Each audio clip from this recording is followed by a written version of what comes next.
అదే RTV app వార్తల్ని క్షణాల్లో చదివే అవకాశం ఉంటుంది. ఒక న్యూస్ పేపర్, ఒక టెలివిజన్ ఛానల్ మీ చేతుల్లో ఎప్పుడూ ఉంటాయి. నమస్తే, వెల్కమ్ టు ఆర్టీవీ.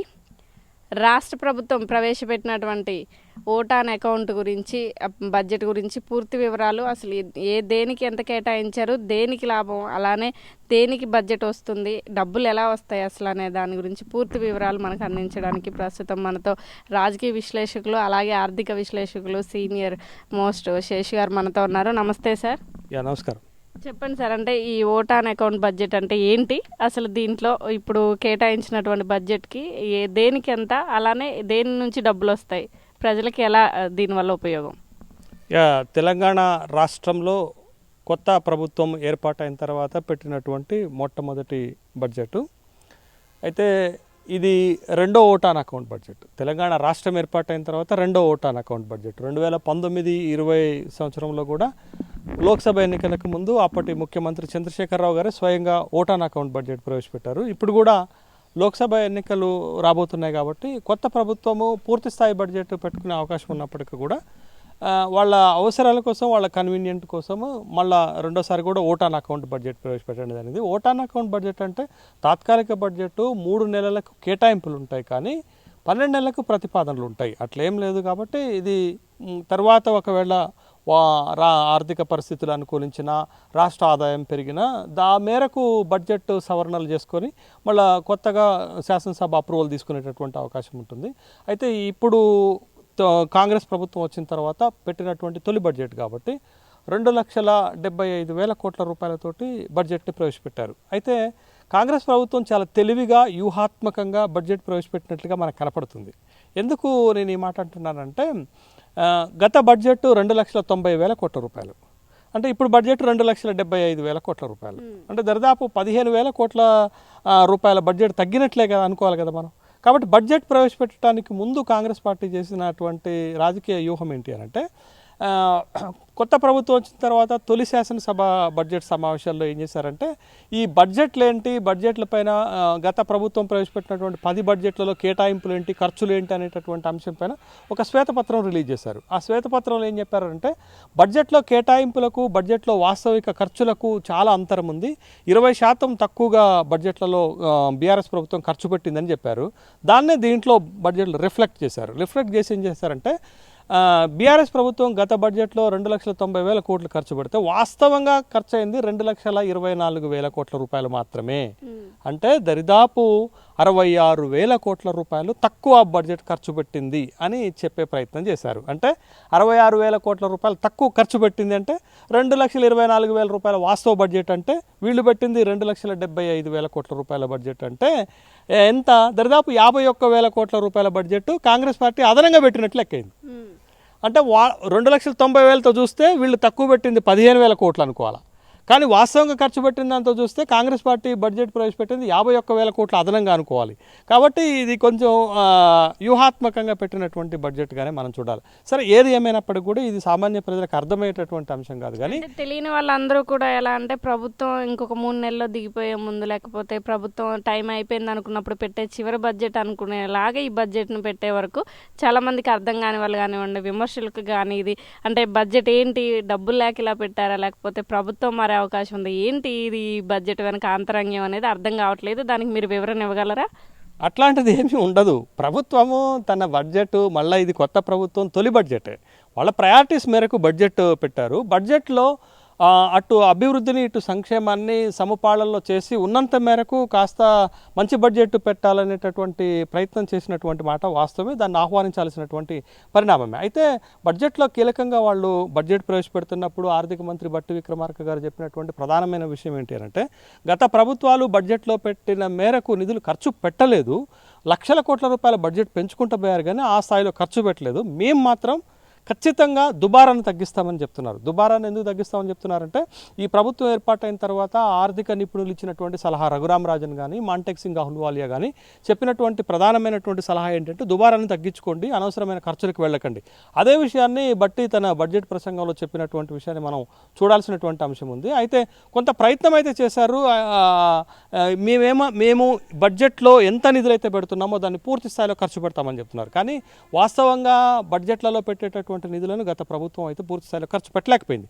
కానీ ఈ ప్రభుత్వం ఒక ప్రత్యేకమైనటువంటి హామీ ఏమిస్తుందంటే, మేము 2,75,000 కోట్ల రూపాయల బడ్జెట్ పెట్టాము, 2,75,000 కోట్ల రూపాయలను పూర్తి స్థాయిలో ఖర్చు పెట్టి చూపిస్తాం అనేటటువంటి హామీ ఇస్తుంది. ఆ విధంగా మనం ప్రభుత్వాన్ని అప్రిషియేట్ చేయాల్సినటువంటి అంశమే. కానీ వాళ్ళు ఇచ్చిన హామీలకి చాలా డబ్బు కావాలి, కానీ ఈ బడ్జెట్ అనేది సరిపోద్దా? రజనీ గారు అదే చెప్తాను. ఈ బడ్జెట్లో ముఖ్యమైన అంటే 2,75,000 కోట్ల రూపాయల బడ్జెట్లో మేజర్ అటెన్షన్ అంటే ఎక్కువ డబ్బులు కేటాయించింది దేనికి అని అంటే, వాళ్ళు ఎన్నికల సందర్భంగా చేసినటువంటి ప్రామిస్ 6 గ్యారంటీలు మేము ఇస్తామనేటటువంటిది. 6 గ్యారంటీల పైన ఈ బడ్జెట్లో 53,196 కోట్ల రూపాయలు ఖర్చు పెడతామని చెప్పారు.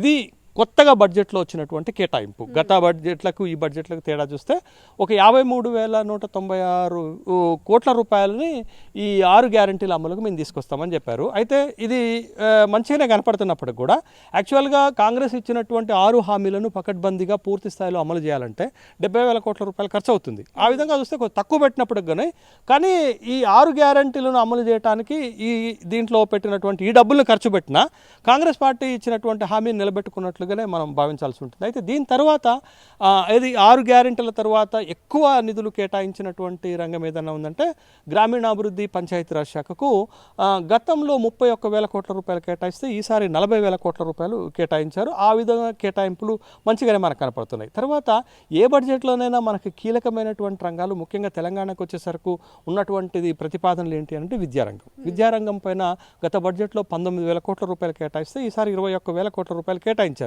కానీ ఇది తక్కువనే చెప్పాలి. ఎందుకనంటే మనం ఈ కేటాయింపు మొత్తం బడ్జెట్లో 7% మాత్రమే. కానీ మిగతా రాష్ట్రాల్లో కనుక మనం చూస్తే, ఉదాహరణకు ఢిల్లీలో చూస్తే ఒక విద్యపైనే బడ్జెట్లో 24% చేస్తారు. తర్వాత రాజస్థాన్లో మీరు చూస్తే 17% కేటాయిస్తారు.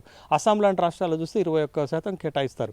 అక్కడ కేటాయింపులతో పోలిస్తే మనది తక్కువ అవుతుంది కదా. రెండోది ఏంటి అని అంటే, కాంగ్రెస్ ప్రభుత్వం ఒక హామీ ఇచ్చింది. ఏమి హామీ ఇచ్చిందంటే, మేము దాదాపు 15 నుంచి 18,000 టీచర్ పోస్టులను భర్తీ చేస్తామని చెప్పింది. అంటే ఆ విధమైనటువంటి ఖర్చులను మీట్ అవ్వాలంటే ఈ బడ్జెట్లో 21,000 కోట్ల రూపాయలు పెట్టారు. ఇంకెక్కువ పెట్టుంటే బాగుండేటటువంటి అభిప్రాయం వస్తుంది. తర్వాత కీలకమైనటువంటి ఆరోగ్య రంగం పైన గత ప్రభుత్వం 12,000 కోట్ల రూపాయలు కేటాయిస్తే ఈ ప్రభుత్వం 11,500 కోట్ల రూపాయలు కొంచెం తగ్గించి పెట్టినట్టుగా ఉంది. అంటే ఆల్మోస్ట్ ఆల్ ఆ స్థాయిలోనే ఆరోగ్య రంగం పైన ఖర్చు పెట్టినట్టుగా మనకు కాదు. ముఖ్యంగా కీలకమైనది ఏంటి అని అంటే నీటిపారుదల రంగం పైన ఈ ప్రభుత్వం పెట్టినటువంటి ఖర్చు ఏంటంటే కొంచెం బాగానే ఎక్కువగా ఖర్చు పెట్టినటువంటి సందర్భాన్ని మనం చూసాము. గత ప్రభుత్వము పెట్టినటువంటి ఖర్చు 26,000 కోట్లు అయితే ఈ ప్రభుత్వం 28,000 కోట్ల రూపాయలు నీటిపారుదల రంగానికి ఇచ్చింది. అంటే 2,000 కోట్ల రూపాయలు అదనంగా ఇచ్చింది. దీన్ని కూడా ఆహ్వానించాల్సిందే. ముఖ్యంగా అసలు ఈ ప్రభుత్వము వ్యవసాయ రంగానికి గత ప్రభుత్వం లెక్కనే కీలకమైనటువంటి హామీలు ఇచ్చింది.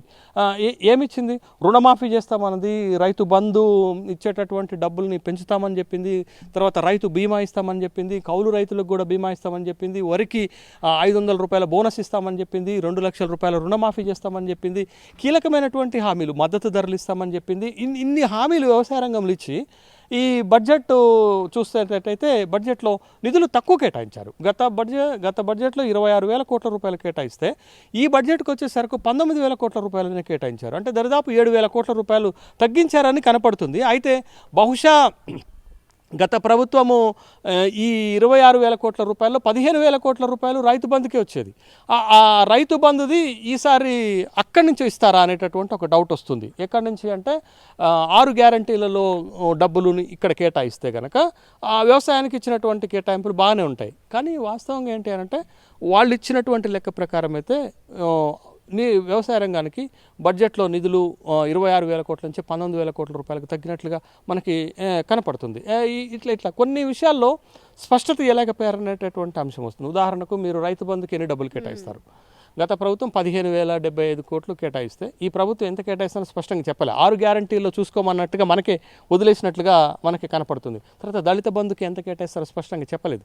గత ప్రభుత్వం 17,700 కోట్ల రూపాయలు కేటాయిస్తే ఇక్కడ ఏం చెప్పలేదు. తర్వాత రెండోది ముఖ్యమైనది, తెలంగాణ రాష్ట్రంలో డబుల్ బెడ్రూమ్ ఇళ్ల పథకానికి గత ప్రభుత్వం అయితే లాస్ట్ 2 బడ్జెట్లు 12,000 కోట్ల రూపాయలు కేటాయించింది. 4 బడ్జెట్లు చూస్తే 50,000 కోట్ల రూపాయలు కేటాయించింది. కానీ ఖర్చు పెట్టలేదు రజనీ గారు. వీళ్ళు ఇప్పుడు మన ఇది గృహ నిర్మాణ పథకానికి, వీళ్ళు పెట్టినటువంటి ఇందిరమ్మ ఇళ్ల పథకానికి 7,740 కోట్ల రూపాయలు ఖర్చు పెడతామని ఇందులో ఇచ్చారు. తక్కువే, గతంతో పోలిస్తే తక్కువే. కానీ నేను అనేది ఏంటంటే ఈ 7,740 కోట్ల రూపాయలను కనుక ఖచ్చితంగా ఖర్చు పెట్టగలిగితే కాంగ్రెస్ పార్టీ సక్సెస్ అయినట్టు లెక్క. వాళ్ళు ₹1 కూడా ఖర్చు పెట్టలేకపోయారు. వీళ్ళ కేటాయించినటువంటి డబ్బులు పూర్తి స్థాయిలో కేటాయించిన తర్వాత కేంద్ర ప్రభుత్వం కూడా మొన్న యూనియన్ బడ్జెట్లో ఏం పెట్టారంటే రాబోయే 5 సంవత్సరాల్లో 2 కోట్ల ఇళ్ళు కట్టిస్తామని చెప్పారు. అంటే ప్రధానమంత్రి ఆవాస్ యోజన పథకంతో అనుసంధానం చేసుకొని తెలంగాణ రాష్ట్ర ప్రభుత్వంలో ఇందిరమ్మ ఇళ్ల పథకంతో కనుక అనుసంధానం చేసుకుంటే పేదలకు పెద్ద ఎత్తున ఇళ్ళు కట్టించేటటువంటి అవకాశం ఉంది. అంటే బడ్జెట్లో నిధులు తగ్గినప్పటికీ కూడా గత ప్రభుత్వం చేసినటువంటి మోసం ఈ ప్రభుత్వం కనుక చేయకుండా ఉంటే పేదలకు న్యాయం జరుగుతుంది. ఇవన్నీ మనం బడ్జెట్ అంటే సాధారణ ప్రజలు కోరుకునేది ఏంటంటే ఏ రంగానికి ఎంత కేటాయించారు, దేనికి ఎంత కేటాయించారు అని. అసలు డబ్బులు ఉన్నాయా? అసలు డబ్బులు ఎక్కడి నుంచి వస్తాయి? రైట్, ఇది ప్రశ్న. కేటాయింపుల గురించి అందరూ మాట్లాడతాం. కొన్నిసార్లు పెరుగుతాయి, కొన్నిసార్లు తగ్గిస్తాయి, ఇది సాధారణంగా జరిగేది. కానీ అసలు అర్థం చేసుకోవాల్సిన అంశం బడ్జెట్లో ప్రధానమైనటువంటి అంశం ఏంటి అని అంటే బడ్జెట్లో అసలు ఈ డబ్బులు ఎక్కడి నుంచి వస్తాయి? 2,75,000 కోట్ల రూపాయలు తెలంగాణ రాష్ట్ర ప్రభుత్వం ఖర్చు పెట్టాలి అని అనుకుంటే ఈ డబ్బులు ఎక్కడి నుంచి వస్తాయి? ఈ డబ్బులు ఎక్కడి నుంచి వస్తాయి ఒక్కసారి కనుక మనం అర్థం చేసుకుంటే నిజంగా బడ్జెట్లో మనకు మంచి జరుగుతుందా చెడు జరుగుతుందా అనేది స్పష్టంగా అర్థమైపోయింది. ఈ బడ్జెట్లో ఈ 2,75,000 కోట్ల రూపాయలు ఒక్క పన్నుల ద్వారా 1,38,000 కోట్లు వస్తాయని బడ్జెట్లో పెట్టారు. మనం కట్టే పన్నుల వల్ల. మనం కట్టే కాకపోతే ఇంకెవరు కడతారు? 1,38,000 కోట్ల రూపాయలు పన్నుల ద్వారా వస్తాయని, 59,000 కోట్ల రూపాయలు అప్పుల ద్వారా వస్తాయని పెట్టారు. అంటే ఈ 2 మార్గాల ద్వారా 1,97,000 కోట్లు, అంటే అక్షరాల 2 లక్షల కోట్లు ఈ రెండింటి మీద వస్తాయి. మరి పన్ను కట్టినా మనకే నష్టం, అప్పు తెచ్చినా మనకే నష్టం కదా, అంతే కదా. 2 లక్షల కోట్లు వచ్చేటటువంటి అంశం ఇదే. అయితే మనకి పన్నేతర రాబడి నాన్ ట్యాక్స్ రెవెన్యూ కేవలం 20,000 కోట్ల రూపాయలు మాత్రమే వస్తాయని చెప్పారు. ఇది ఎక్కువ రావాలా అంటే పన్నేతర ఆదాయాన్ని కనుక బడ్జెట్లో ఎక్కువ సమకూర్చుకోగలిగితే అది మంచి బడ్జెట్ అవుతుంది. అది మూలధన వ్యయం పైన అంటే రాష్ట్ర అభివృద్ధి పైన పెట్టేటటువంటి ఖర్చుని పెంచేటటువంటి అవకాశం ఉంటుంది. తరువాత మనకి ఇంకొక కీలకమైందంటే కేంద్ర ప్రభుత్వం నుంచి పన్నుల్లో వచ్చే వాటా గ్రాంట్లు ఎంత వస్తాయి అని వీళ్ళు ఎస్టిమేట్ చేశారంటే 46,000 కోట్లు వస్తాయని చెప్పారు. అంటే మనం ఒక గొడవ పెడుతున్నది ఏంటంటే కేంద్ర ప్రభుత్వం సరిగా గ్రాంట్లు ఇవ్వట్లేదని, సరిగా పన్నుల్లో వాటా ఇవ్వట్లేదని, బకాయిలు పెడుతుందని, కేంద్ర ప్రభుత్వం తెలంగాణ రాష్ట్రాన్ని పట్టించుకోవట్లేదని బీఆర్ఎస్ ప్రభుత్వం ఆరోపణలు చేసింది. ఈసారి 46,000, పోయినసారి 62,000 కోట్ల రూపాయలు వస్తాయని అంచనా వేసినాం. కానీ ఈసారి 46,000 కోట్ల రూపాయలు వస్తాయని మాత్రమే అంచనా వేసాం. అంటే పన్నుల ద్వారా, అప్పుల ద్వారా, పన్నేతర రాబడి ద్వారా, కేంద్ర పన్నుల్లో వాటా మరియు గ్రాంట్స్ ద్వారా వచ్చేటటువంటిది మొత్తము 2,63,000 కోట్లు. అంటే 2,75,000 కోట్ల రూపాయల బడ్జెట్లో 2,63,000 కోట్ల రూపాయలు ఈ 4 అంశాల ద్వారానే వస్తాయి. ఈ 4 అంశాలలో పన్నుల ద్వారా వచ్చేది, అప్పుల ద్వారా వచ్చేది 2 లక్షల కోట్లు. అంటే ఇప్పుడు అర్థమవుతుంది మనకి రాబోయే రోజుల్లో తెలంగాణ రాష్ట్రం యొక్క అప్పులు పెరగబోతున్నాయి. పోయిన ప్రభుత్వము 6,71,000 కోట్ల రూపాయలు అప్పు చేసిపోయిందని ఇదే ప్రభుత్వము శాసనసభలో శ్వేతపత్రం పెట్టింది. మరి మనం 59,000 కోట్ల రూపాయల అప్పు తీయడానికి ప్రతిపాదన పెట్టుకున్నామే బడ్జెట్లో. అంటే రాష్ట్రం అప్పులు పెరుగుతాయా తగ్గుతాయా? తర్వాత గత ప్రభుత్వము 1,31,000 కోట్ల రూపాయలు పన్నుల ద్వారా తీసుకోవాలనుకుంటే మనం 1,39,000 కోట్ల రూపాయల పన్నుల ద్వారా ప్రజల నుంచి తీసుకోవాలి బడ్జెట్లో అని అనుకుంటున్నామే. అంటే రాబోయే రోజుల్లో అన్ని రకాల పన్నులు పెరగబోతున్నాయనే సంకేతం ఈ బడ్జెట్లో ఉన్నట్టే కదా మనకి. కాబట్టి నేను అనేది ఏంటంటే గత ప్రభుత్వం చేసినటువంటి వ్యవహారాన్ని ఈ ప్రభుత్వం కూడా చేసింది. కానీ కాకపోతే గత ప్రభుత్వానికి ఈ ప్రభుత్వానికి ఉన్నటువంటి స్పష్టమైన తేడా వాళ్ళు చెప్తున్నది ఏంటంటే వాళ్ళు బడ్జెట్లో నిధులు పెట్టారు, ఖర్చు చేయలేదు, లక్షల కోట్ల రూపాయలు పెంచుకుంటూ పోయారు. కానీ మేము అట్లా చేయము. బడ్జెట్లో ఎంత నిధులైతే పెట్టామో, ఎంత ఎస్టిమేట్స్ అయితే పెట్టామో దాన్ని పూర్తి స్థాయిలో ఖర్చు పెడతాము. తర్వాత కొద్దిగా గతంతో పోలిస్తే ఈసారి సంక్షేమానికి ప్రాధాన్యత ఇచ్చినట్లుగానే మనకు కనపడుతుంది. ముఖ్యంగా పేదలకి ఎక్కువ మేలు చేయాలనేటటువంటి తాపత్రయం అయితే బడ్జెట్లో కనపడింది. అందుకనే బట్టి విక్రమార్క గారు బడ్జెట్ ప్రసంగాన్ని ప్రారంభిస్తున్నప్పుడు ఓ మాట చెప్పారు, తెలంగాణ కోసం ఏ సాహసం చేయడానికైనా, ఏ కష్టపడటానికైనా, ఏ త్యాగం చేయడానికైనా మేము సిద్ధంగా ఉన్నాము అనేటటువంటి మాట చెప్పారు. నిజంగా మాటలతోటే కాకుండా, గత ప్రభుత్వం మాటలతోటి మభ్యపెట్టినట్లుగా కాకుండా ఈ ప్రభుత్వము వాస్తవిక దృక్పథంతో కనుక పనిచేయగలిగితే ఈ 2,75,000 కోట్ల రూపాయలైనా పూర్తి స్థాయిలో ఖర్చు పెట్టగలిగితే కొంత మేరకు మేలు జరుగుతుంది. కానీ బడ్జెట్లో నిధులు వచ్చే మార్గాన్ని చూస్తే మాత్రం భయమే అవుతుంది. ఎందుకంటే పన్నులు పెంచకపోతే 1,39,000 కోట్లు రావు, అప్పు తేకపోతే 59,000 కోట్లు రావు. కాబట్టి ఆ డబ్బులు రాకపోతే బడ్జెట్ ఖర్చులు జరగవు. కాబట్టి ఇదంతా కూడా పొలిటికల్గా ఇచ్చేటటువంటి హామీగా కాకుండా ప్రభుత్వంగా ప్రజల కోసం చిత్తశుద్ధితో పనిచేస్తే బడ్జెట్లో పెట్టినటువంటి హామీలకు సార్థకత చేకూరుతుంది. చూద్దాం కాంగ్రెస్ పార్టీ ఏం చేయబోతుంది. అంటే ఇది ప్రభుత్వానికి పెద్ద సవాలే అని చెప్పుకోవాలి. అలానే ఈ బడ్జెట్ వల్ల ఎవరికి ప్రయోజనం కలుగుతుంది, అంటే నష్టం ఏమైనా ఉందా, ప్రయోజనాలు ఏంటి అసలు? ఎగ్జాక్ట్లీ. ఇప్పుడు ప్రభుత్వానికి ఒక నమ్మకంగా మేము ఈ ప్రయారిటీస్ మావి అని బడ్జెట్లో పెట్టింది. ఈ ప్రయారిటీస్ మేరకు ఆదాయాన్ని సమకూర్చుకొని ప్రజల కోసం ఖర్చు పెడితే ప్రభుత్వానికి మంచి పేరు వస్తుంది. లేకపోతే అట్లా కాకుండా బడ్జెట్లో నిధులు పెట్టి ఎవరు చూడట్లేదు కదా, ఎవడు లెక్కలు అడగడు కదా అని చెప్పేసి మళ్ళా ఖర్చులు కనుక చేయకపోతే వాళ్ళు అనుకున్నటువంటి ఫలితాలు రావు, ప్రజల నుంచి కూడా వ్యతిరేకత వచ్చేటటువంటి అవకాశం ఉంది. అయితే దీంట్లో ఎవరికి నష్టము ఎవరికి లాభము అనేటటువంటి ప్రశ్నలు వేస్తే, అప్పు తెస్తే రాష్ట్రానికి నష్టం, ప్రజలకు నష్టం, పన్నులు వేస్తే ప్రజలకు నష్టం అనేటటువంటి విషయం. అయితే వీళ్ళు ఇచ్చినటువంటి ఈ 6 గ్యారంటీలకులో ఇచ్చినటువంటి 53,000 కోట్ల రూపాయలను కనుక సక్రమంగా వాళ్ళు చెప్పినటువంటి మార్గంలో ఖర్చు పెట్టగలిగితే కింది వర్గాలకు పేదలకు కొంత మేరకు అయినా న్యాయం జరిగేటటువంటి అవకాశం ఉంది. చూద్దాం కాంగ్రెస్ పార్టీ బడ్జెట్ని ఎంత మేరకు ఖచ్చితంగా అమలు చేస్తుంది, వాళ్ళు ఇచ్చినటువంటి 6 గ్యారంటీలకు వాళ్ళు పెట్టినటువంటి డబ్బులు ఎంత మేరకు ఖర్చు పెట్టగలుగుతారు అనేటటువంటిది ఇంకా కొంతకాలం వేసి చూసిన తర్వాతనే మనం కాంగ్రెస్ పార్టీ యొక్క వైఫల్యాన్ని, కాంగ్రెస్ పార్టీ యొక్క సక్సెస్ని మనం అర్థం చేసుకోగలుగుతాం తప్ప ఇది కేవలం బడ్జెట్ ప్రతిపాదనలే కదా, ప్రతిపాదన దశలో ఉన్నాయి. అయితే ప్రతిపాదనలలో ఏంటి అని అంటే వాళ్ళు చెప్తున్న దాని ప్రకారం యాక్చువల్గా పోయిన బడ్జెట్ 2,90,000 కోట్లు అంటే ఈ బడ్జెట్ 2,75,000 కోట్లు అంటే 15,000 కోట్ల రూపాయలు తగ్గినట్లుగానే మనం భావించాలి. కానీ అది వాస్తవం కాదు, మేము పెడుతుంది వాస్తవం అని చెప్తున్నారు. ఆ వాస్తవికత ఎంత, వీళ్ళు ఎంతవరకు ప్రజలు నమ్మకించగలుగుతారనేది భవిష్యత్తులోనే వేచి చూడాల్సినటువంటి అవసరం ఉంటుంది. అయితే ఓవరాల్గా ఒక్క మాట చెప్పాల్సింది ఏంటి అని అంటే ప్రభుత్వము ఏదో చేయాలనే తపనతో కొంత ప్రయత్నం చేసినట్టుగా కనపడుతుంది. ఆ ప్రయత్నం ఎంతవరకు సఫలీకృతం అవుతుంది అనేది భవిష్యత్తు నిర్ణయిస్తుంది. విన్నారు కదా, రాష్ట్ర ప్రభుత్వం ఏదైతే బడ్జెట్ని ప్రవేశపెట్టిందో ఆ బడ్జెట్ గురించి పూర్తిగా వివరిస్తూ అసలు ఆ బడ్జెట్కి నిధులు ఎక్కడి నుంచి వస్తాయి అనేది కూడా చాలా చక్కగా వివరించడం జరిగింది. ఇలాంటి మరిన్ని వార్తలు మీ ముందు తీసుకొస్తుంది మీ RTV O2 స్టూడియో. మరిన్ని వీడియోస్ కోసం ఛానల్ ని సబ్స్క్రైబ్ చేయండి, లేటెస్ట్ అప్డేట్స్ కోసం వాట్సాప్ ఛానల్ ని ఫాలో చేయండి అండ్ లింక్ డిస్క్రిప్షన్ లో ఉంది.